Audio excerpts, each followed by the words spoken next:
Last year, I boarded a cruise during spring break without realizing it. Within 30 minutes, a 6-year-old cannonballed into the pool and sent a tidal wave over my cocktail. A teenager was racing across the deck pushing a pool chair like a shopping cart, and a toddler threw a chicken nugget at my head in the elevator. True story. But you know what? That cruise turned out to be one of the most relaxing trips I have ever taken because I discovered the real survival playbook smart cruisers use to enjoy even the most chaotic ships. And today, I'm sharing that survival guide that saved me, and it's going to save you too. Hey y'all, I'm Evan with Family at Sea, where we help make every cruise unforgettable. Cruising sounds simple. Book the ship, pack a swimsuit, and you're good to go, right? But then you step on board and realize you're sharing the ship with thousands of sugar-fueled kids, and it can feel like your relaxing vacation just got hijacked. So in today's video, you're going to learn how to stop the noise and chaos from taking over your trip, even when you're surrounded by it. How to still enjoy the best parts of the ship without getting caught in a swarm of cannonballs and meltdowns, and how to keep small frustrations from snowballing and ruining your cruise before you even hit the first port. Plus, if you're traveling with kids like we usually do, stick around because I'm going to share some of our personal favorite tips to keep them happy and make sure they don't become everyone else's vacation horror story. If you're ready to cruise smarter, stay sane, and actually enjoy your trip, no matter how many kids are on board, you're in the right place. If you're ready, I am. Let's go. It all starts with the right cabin location. Most people aim for midship because it's close to everything, but when your goal is to actually find peace and quiet, being a little out of the way is a massive advantage. The farther down the hallway you are, the fewer people you'll have parading past your cabin, and the fewer chances you'll get jolted awake by screaming toddlers, flip-flop stampedes, or late-night ice cream runs. Certain cabin categories can also tilt the odds in your favor. On Carnival, for example, the Cloud 9 spa cabins are tucked away next to the spa. Let's be honest, the 6-year-old crowd isn't exactly lining up for facials and aromatherapy massages, so you're far more likely to be surrounded by people seeking peace and not water slides or sugar highs. And whatever you do, avoid connecting rooms unless you absolutely have to. Those doors between cabins might be locked, but they turn every cartoon, tantrum, and late-night sibling wrestling match into your personal surround sound experience. If you really want to level up, consider upgrading to one of the exclusive ship within a ship areas like MSC's Yacht Club, Norwegian's Haven, or Celebrity's Retreat. They're not officially adults only, but they naturally attract a calmer, more relaxed crowd. And they come with perks like private lounges, dining rooms, and pools where the odds of encountering a cannonball contest are pretty close to zero. And no matter where you end up, always pack earplugs, because even with the best location, there's always a chance the chaos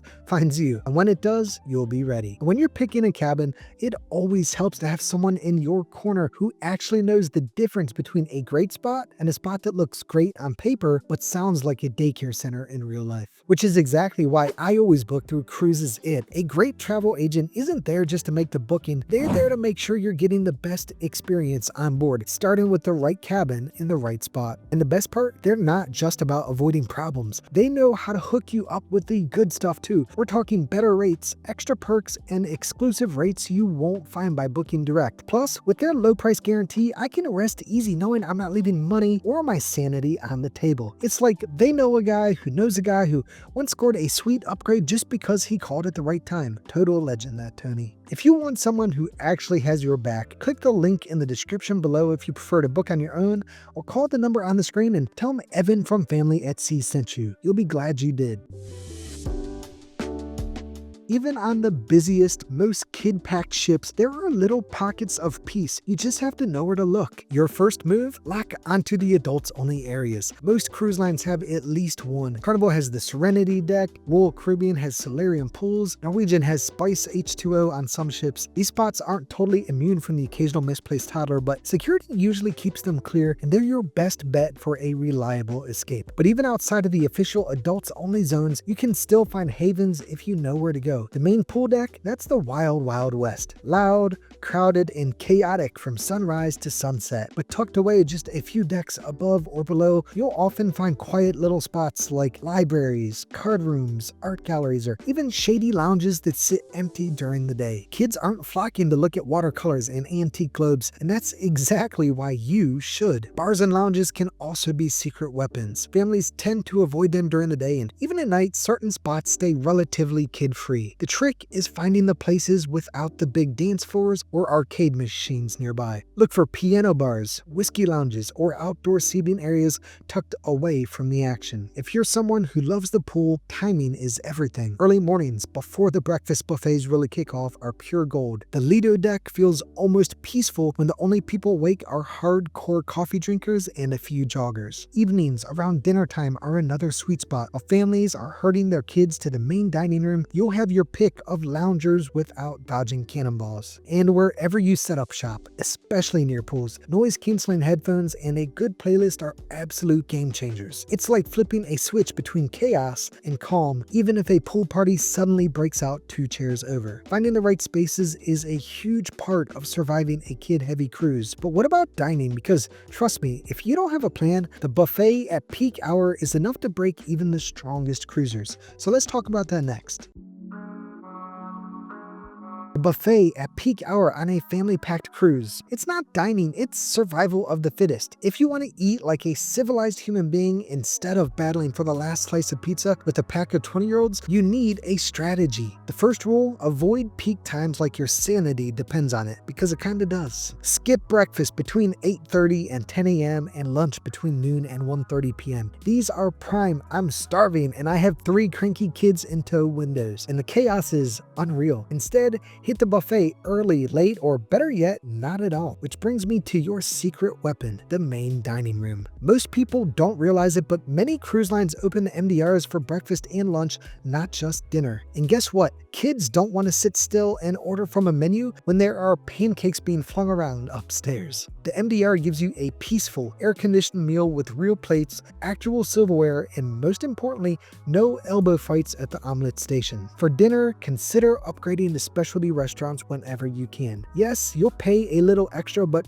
you're also buying yourself a quieter atmosphere, better service, and a break from the buffet stampedes. It's one of the simplest ways to instantly level up your cruise experience when you're surrounded by families. And if you really want to avoid the chaos altogether, embrace the beauty of room service. Order breakfast on your balcony, eat a quiet dinner in your cabin, sip coffee in bed, or the Lido deck looks like a Black Friday sale. Sometimes the best seat on the ship is the one where nobody else can find you. Dining smart isn't about being a food snob, it's about choosing peace over noise. And when you're surrounded by thousands of kids, every calm meal is a win. Of course, escaping the buffet madness is one thing, but what do you do on port days? That's where the real magic or real mistakes happen. We'll get into that next.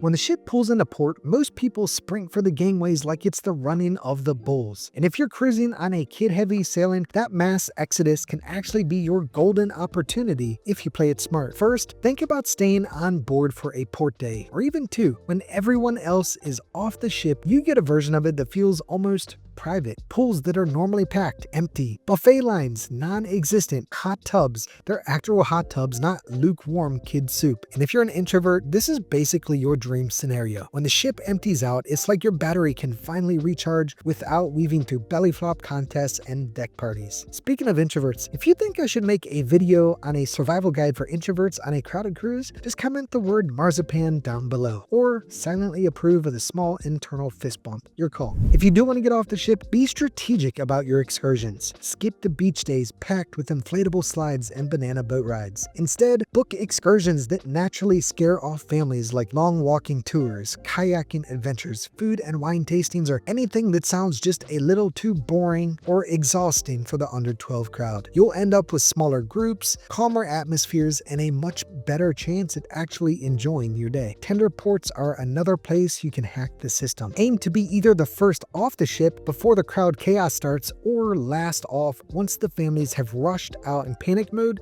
to make their excursions. Both windows are quieter, calmer, and way less stressful than trying to elbow your way onto a packed tenderboat in the middle of the rush. Now, I'm going to switch gears for a second because sea days are a different kind of opportunity altogether, and avoiding the chaos can be a lot more difficult. But if you really want to turn a sea day into a vacation highlight, use it as your personal VIP day. Book a spa treatment, take a behind-the-scenes tour, sign up for cooking classes or wine seminars. While everyone else is shoulder to shoulder at the pool deck fighting for loungers, you'll be off sipping champagne in blissful air-conditioned silence. Handling port days and sea days the right way can completely transform your cruise. But surviving a kid-heavy ship isn't just about smart moves, it's also about having the right mindset, and that's what we're covering next.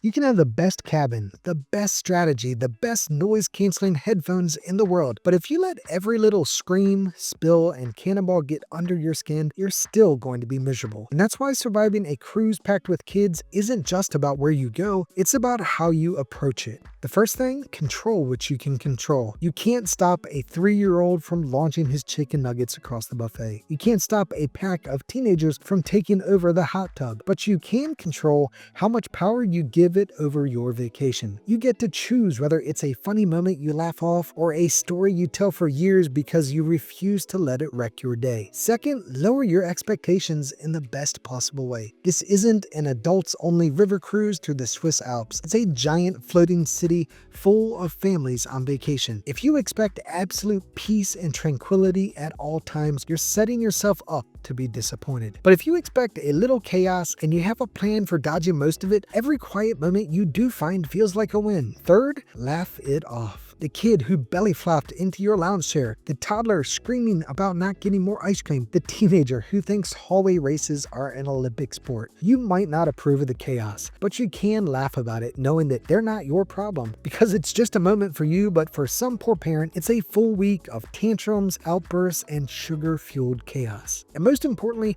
remember, you were a kid once too. You probably weren't cannonballing into strangers' cocktails, but at some point, you definitely annoyed some poor adult who just wanted to sip their coffee in peace. So give the kids a little grace. You're not here to parent them. You're here to protect your own peace. When you mix the right mindset with smart strategies, something amazing happens. Instead of coming home grumpy about the chaos, you come home proud that you cruised like a pro even when the odds weren't in your favor. And that brings us to the final thing to cover. A few quick tips for parents like us who want to make sure they're not accidentally raising the chaos on board. So let's talk about that.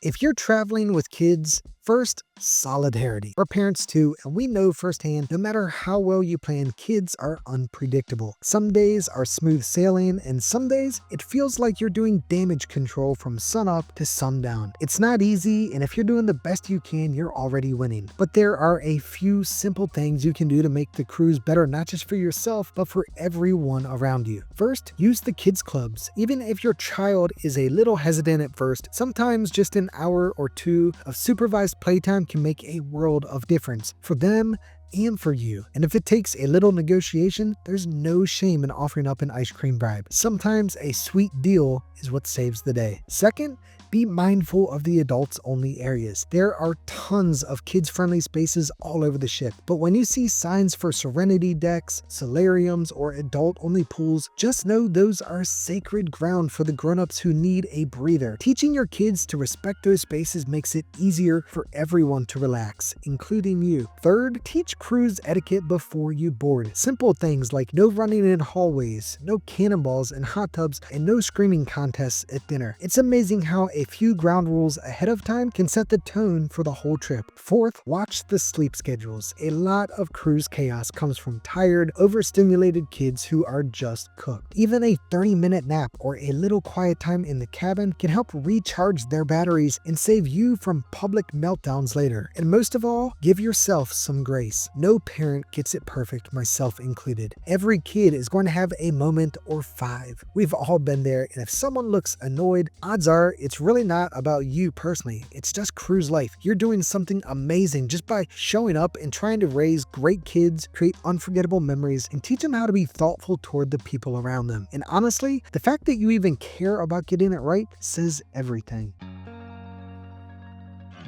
So now that you know the survival strategies for handling a cruise packed with families and kids, you're already way ahead of the game. Most people board thinking they're ready, bags packed, plans made, without realizing how much energy it takes to actually enjoy a ship full of screaming toddlers, roaming teens, and sugar-fueled chaos. They just accept the noise, the crowded pools, and the late-night hallway races, and they miss out on the parts of the trip that could have been amazing. But not you. Not anymore. You know exactly how to find your quiet moments, protect your peace, and cruise smarter than 90% of the people on board. But the bad news is, even if you can handle the chaos, picking the wrong cruise line could still leave you stuck on a ship that doesn't feel like the vacation you were hoping for. Because each cruise line delivers a different kind of experience. And if it doesn't match your style, you could find yourself wishing you were somewhere else before the first day's even over. The good news? I've got you covered. In this next video, I'm breaking down exactly how to match yourself with the right cruise line so you can skip the headaches, book smarter, and finally enjoy the kind of cruise you've been dreaming about. Click it now and let's make sure your next cruise isn't just better,